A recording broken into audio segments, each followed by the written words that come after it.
Bonjour. Hello, everyone. Thank you for being here. This is, I'm sorry, going to be a little bit longer than usual, but I will definitely make sure that I leave time for your questions. First, I want to thank you for being here. Merci d'être ici. And with respect to the events of the past days, I wanted to first thank the thousands of people who have reached out to offer their support and encouragement over these days.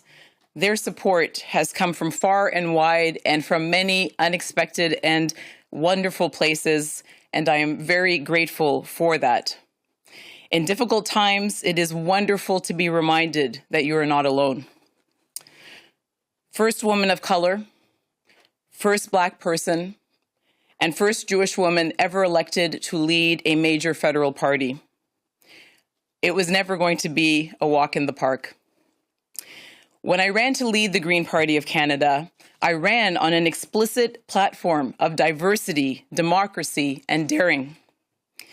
As someone who'd founded the first institute in Canada dedicated to increasing diversity in Canadian politics, I promised to bring a more equitable, diversified, and inclusive aspect to the Green Party of Canada.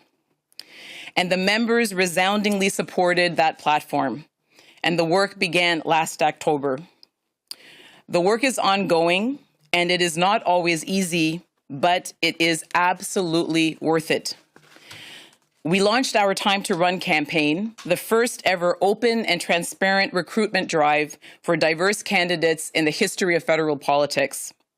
A campaign that attracted hundreds and has continued to attract applications. And we are well on our way to having the most talented and diverse slate of candidates in our party's history.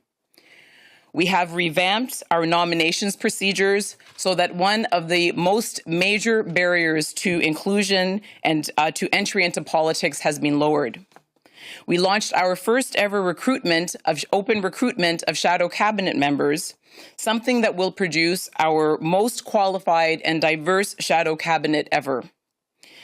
The prize for all this work will be to transform the Green Party of Canada into what it rightfully should be, the most diverse party in federal politics, and to fulfill our core Green value of respect for diversity. At the same time, we know that change can be hard. And this kind of change in particular is often perceived as a threat to the existing institutional gatekeepers. When I became leader of the Green Party, I inherited the current set of Green councillors. Many of these councillors are deeply, deeply committed to this mandate of transformation and diversity. Sadly, though, not all are, and it is time to acknowledge that even though our members support this work, not all councillors do. And so, even as the terms of many of our councillors in office are set to expire in a matter of weeks, and even though I was given a strong mandate just over half a year ago directly from our members, a small group of councillors sought to force a vote of non-confidence in my leadership. They did so with no substantive consultation with the members they represent. They produced a list of allegations that were so racist, so sexist, that they were immediately disavowed by both of our MPs as offensive and inflammatory and contrary to party ethics, and I thank our MPs for that. The plan of this small group of councillors who are on their way out did not succeed. I am thankful to the majority of our councillors who chose to reject those allegations and to respect the wishes of our members as expressly given to us in the leadership race 8 months ago. And I join with them in our collective commitment to the growth of our party and our success in the upcoming federal elections. I thank them sincerely for their confidence in my leadership, and I look forward to continuing to work with them. Being the first comes with added responsibilities. I am clearing a path for myself, but I am also clearing one for those who come after me. I represent myself, but I also represent others who will be judged by my success or failure. I know it because I have heard it many times these past months that there are many people across this country and around the world that are looking to see whether someone like me and someone like them can succeed in a role like this. And that is why whatever I do for myself, I will always consider the impact that my decision will have on those people. I will ask myself if my actions or decisions will make things easier for them or harder for them in the future. Will it allow them to do the same role with dignity and honor and also as a full participant? As a new leader, it is important for me to always seek to have the humility to recognize that I will make mistakes. I seek to repair the damage when I cause them and to learn from them as I grow as a leader. However, often when people like me are elected or appointed to senior leadership roles, the rules of the game seem to change. Suddenly, there is a need for more oversight, heightened accountability, swifter and more severe sanctions, and a hiving off of responsibilities previously related to the role. Now, that is something that I will resist.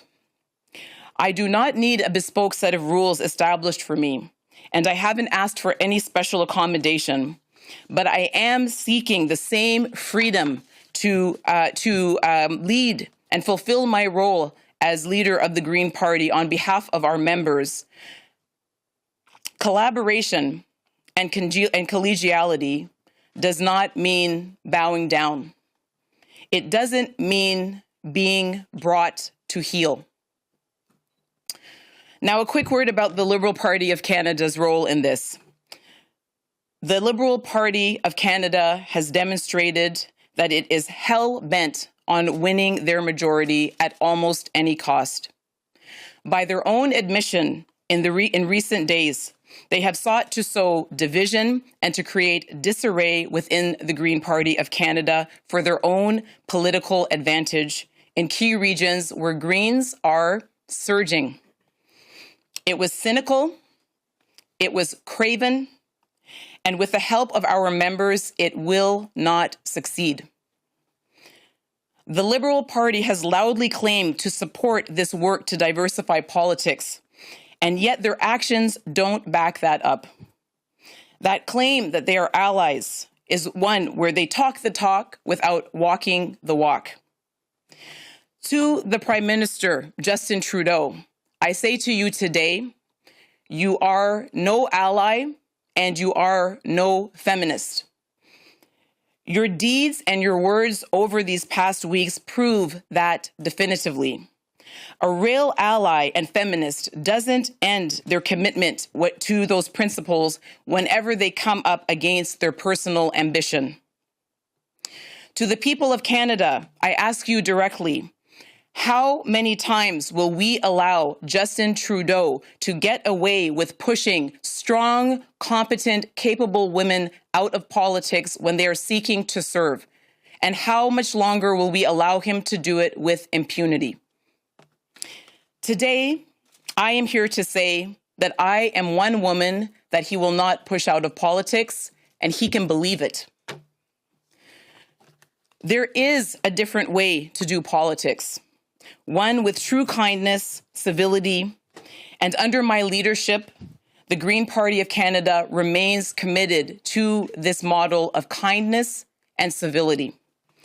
Since my election as Green Party of Canada leader, our latest internal polling shows that we have more than quadrupled our vote in key regions. We have moved within striking distance or even neck and neck with candidates in multiple ridings in Ontario, Prince Edward Island, and New Brunswick. I am very excited about what is to come. I am very excited to work with our council and with our MPs, and I am proud to represent our members as we work collaboratively with others to launch a green recovery, it's putting a smile on my face, and to build a society where all can live in dignity. Je tiens à remercier les milliers de personnes qui m'ont appelé pour apporter ou contacté pour apporter leur soutien. C'est dans les moments difficiles que c'est merveilleux de se rappeler que nous ne sommes pas seuls.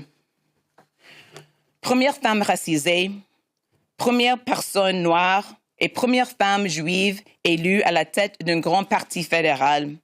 Ça n'allait jamais être une promenade.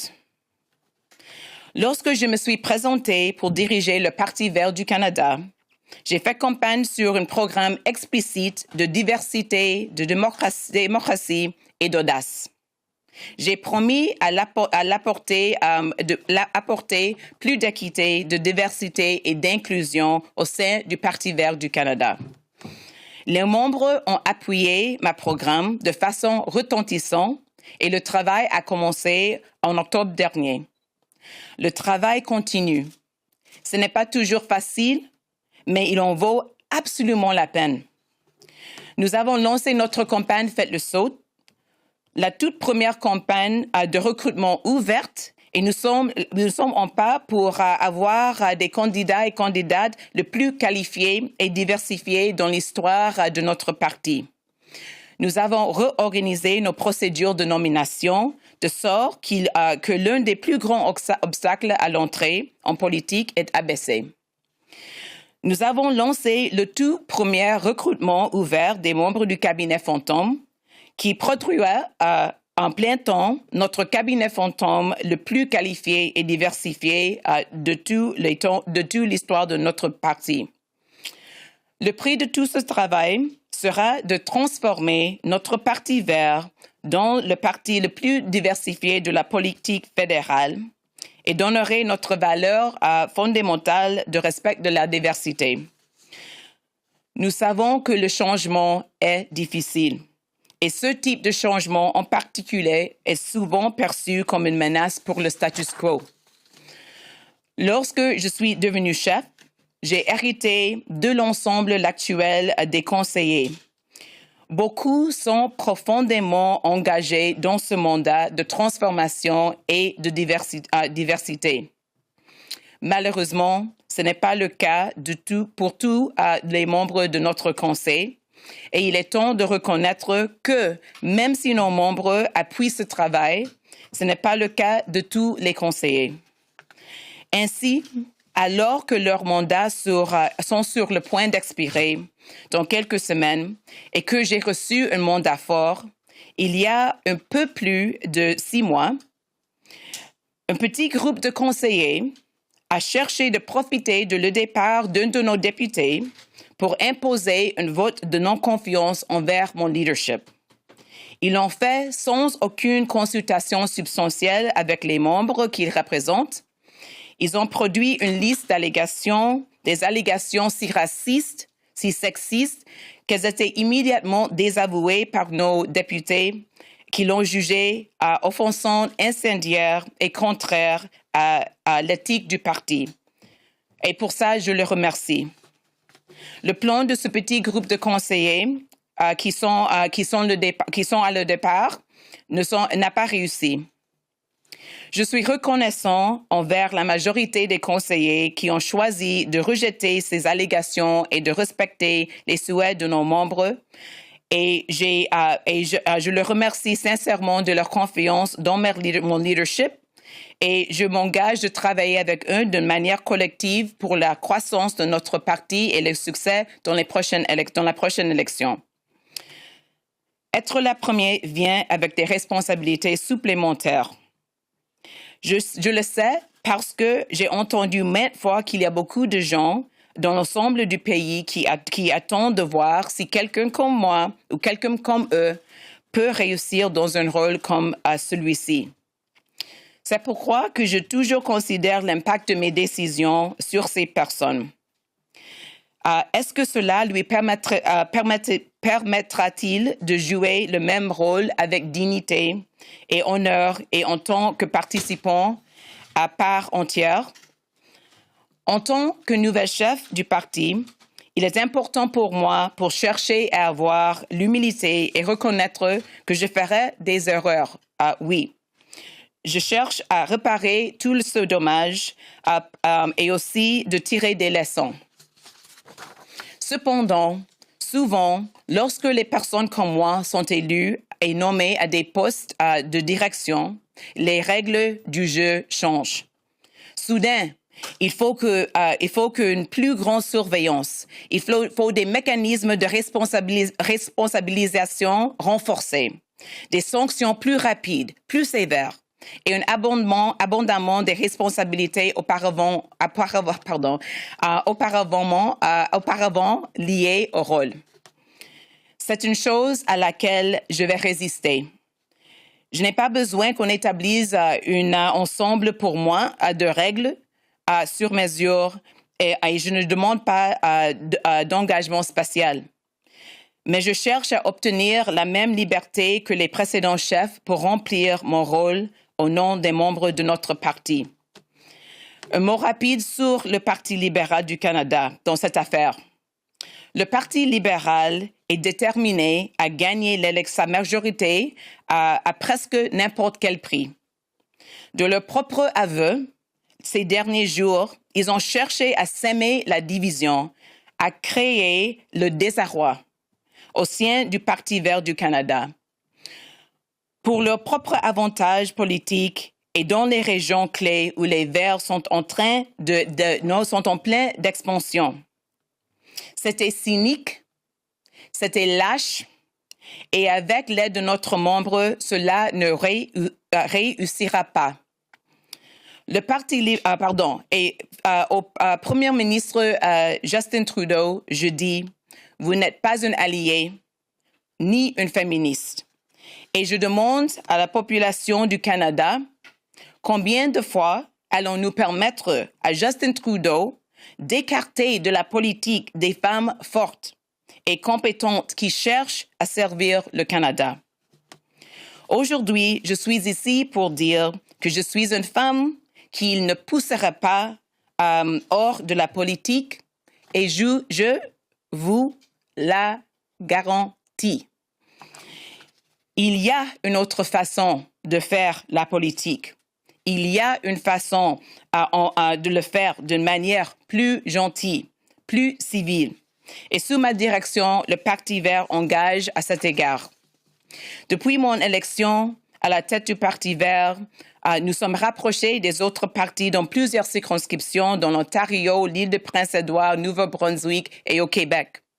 Je suis enthousiasmée parce que de ce qui nous attend, et je suis fière de représenter nos membres qui vont travailler avec moi en collaboration et avec d'autres pour lancer une reprise verte et bâtir une société où tous peuvent vivre en dignité. J'ai hâte de continuer ce travail avec notre conseil, avec nos députés et avec nos membres et avec tous les Canadiens et Canadiennes. Merci beaucoup.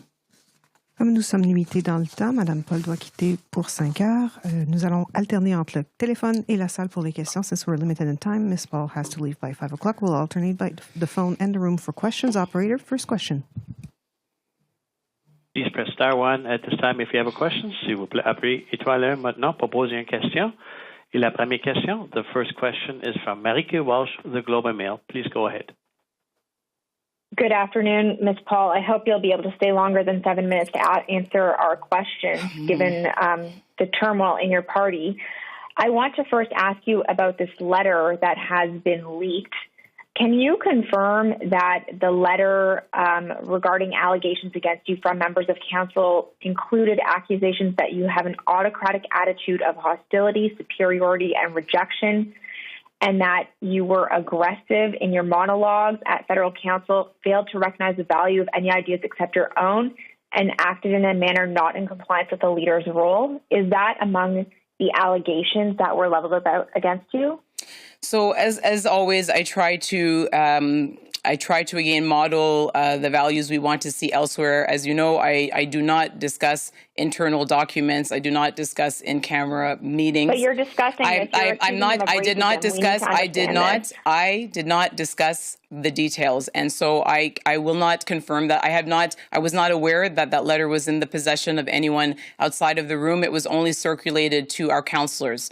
What I can tell you is what I said before, which is that the letter was deemed to be, and to quote, so offensive, so inflammatory, and so anti the ethics of our federal council code of conduct that it was a letter that our two MPs disavowed, and those were their words. So, and I will say that there were thankfully many other councillors who agreed.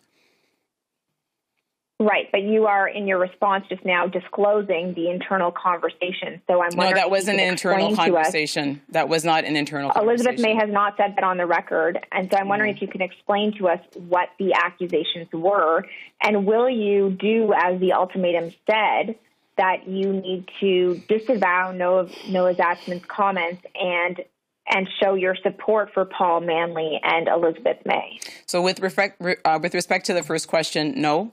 And with respect to the second question, I haven't formally received the resolution from the council. I wasn't there during the deliberations. It's an important matter. I want to take it very seriously.